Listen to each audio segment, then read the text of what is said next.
अब लगभग सारे धर्म कहते हैं कि जो स्वर्ग है वहां स्त्रियां हैं, जो स्वर्ग है वहां शराब है। तो क्या ये नीचे स्त्री और शराब?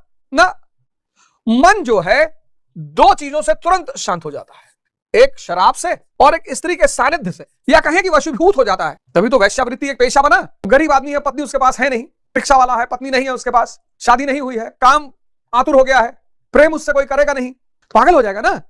तो उसकी व्यवस्था कर दी गई, वैश्यालय बना दिए गए।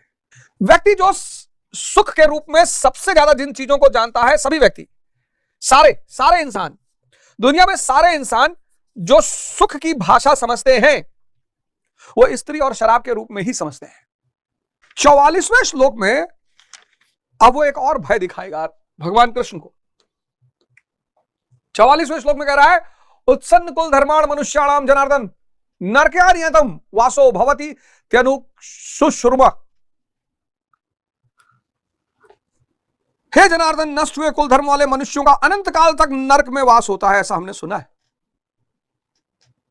पहले तो कहा धर्म का नाश हो जाएगा, फिर कह रहा है जब धर्म का नाश हो जाएगा 44वें श्लोक में, तो कहता है कि जब भी कुल धर्म का नाश होगा तो व्यक्ति अनंत काल तक नरक में रहता है, ऐसा हमने सुना है। केवल कुल धर्म ही नहीं नष्ट होता, बल्कि शाश्वत सनातन धर्म भी नष्ट हो जाता है। जब धर्म ही नष्ट हो गया तब ऐसे पुरुष का अनंत काल तक नरक में निवास होता है, ऐसा हमने सुना है, देखा नहीं, सुना है। नरक, अब ये बड़ा प्यारा कॉन्सेप्ट है, स्वर्ग और नरक। इस कॉन्सेप्ट का दो लोग इस्तेमाल करते हैं, इसको कहते हैं फियर एंड अपीजमेंट की पॉलिसी। बड़ी प्यारी पॉलिसी है ये, फियर एंड अपीजमेंट, भय और प्रलोभन की नीति। इस नीति बड़ी प्यारी नीति है, इसमें 99% लोग फंसते हैं, भय और प्रलोभन, भय और प्रलोभन की नीति। भय किसका? नरक का। इस नीति का 3 लोग प्रयोग करते हैं, पुरोहित, नेता और व्यापारी। इस नीति का 3 लोग, और 99% इसमें फंस जाते हैं। पुरोहित कहता है अगर मेरी बात, धर्म शास्त्र की बात नहीं मानोगे तो नरक। नरक में क्या है? कड़ाहे, आग जल रही है, भगवान हलवाई है। और अगर हमारी सारी बातें मान लोगे, स्वर्ग, अप्सराएं हैं। ये सब प्रतीक है। एक शब्द है धर्म के लिए बड़ा प्यारा शब्द है, मिस्टिसिज्म, रहस्यवाद।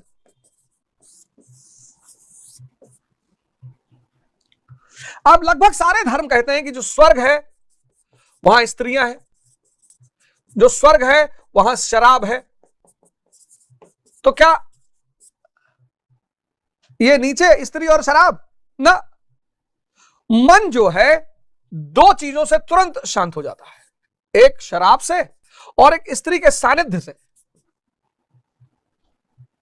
या कहें कि वशीभूत हो जाता है। तभी तो वैश्यावृत्ति एक पेशा बना। अब गरीब आदमी है, पत्नी उसके पास है नहीं, रिक्शा वाला है, पत्नी नहीं है उसके पास, शादी नहीं हुई है, काम आतुर हो गया है, प्रेम उससे कोई करेगा नहीं, पागल हो जाएगा ना। तो उसकी व्यवस्था कर दी गई, वैश्यालय बना दिए गए। व्यक्ति जो सुख के रूप में सबसे ज्यादा जिन चीजों को जानता है, सभी व्यक्ति, सारे इंसान, दुनिया में सारे इंसान जो सुख की भाषा समझते हैं वो स्त्री और शराब के रूप में ही समझते हैं। तो स्वर्ग मतलब एक ऐसी स्थिति जहां आपका मन असीम आनंद, विचार गायब, और नरक में मतलब एक ऐसी स्थिति जहां आप 24 घंटे भय, क्रोध, लोभ, मोह, लालच। देखो आज क्या दशा हो गई है, जिसके पास भी रोटी, कपड़ा और मकान की व्यवस्था है आज के समय में, और वो स्वस्थ है, ये 4 चीज जिसके पास है, रोटी, कपड़ा, मकान और स्वास्थ्य, हेल्थ, उसे परेशान होना ही नहीं चाहिए, उसे डिप्रेशन में होना ही नहीं चाहिए, उसे तनाव में होना ही नहीं चाहिए। और कईयों के पास वो बहुत अच्छा है। अब जिसके पास एक 4 BHK का फ्लैट है, 4 BHK, एक मान लीजिए होंडा सिटी गाड़ी है, बैंक में 50 लाख रुपया पड़ा है, इसे तो मस्त रहना चाहिए ना, नहीं रहना चाहिए। लेकिन ये दुखी है, कह रहा मेरे पास फार्म हाउस नहीं है, दुखी है ये कि भैया एक तो फार्म हाउस बना लेते तो जिंदगी मजा आ जाता। ये कह रहा भैया एक मेबैक आ जाती तो क्या बात थी। ये कहता भैया अगर 50 करोड़ अकाउंट में आ जाए तो कहना ही क्या है। ये जरूरतें हैं, नेसेसिटी, और भगवान ने आपको नेसेसिटी से ज्यादा दे रखा है। ये लस्ट है, ये कभी पूरी नहीं होगी, ये किसी की ना पूरी हुई है और ना कभी होगी, और यही कष्ट का कारण है।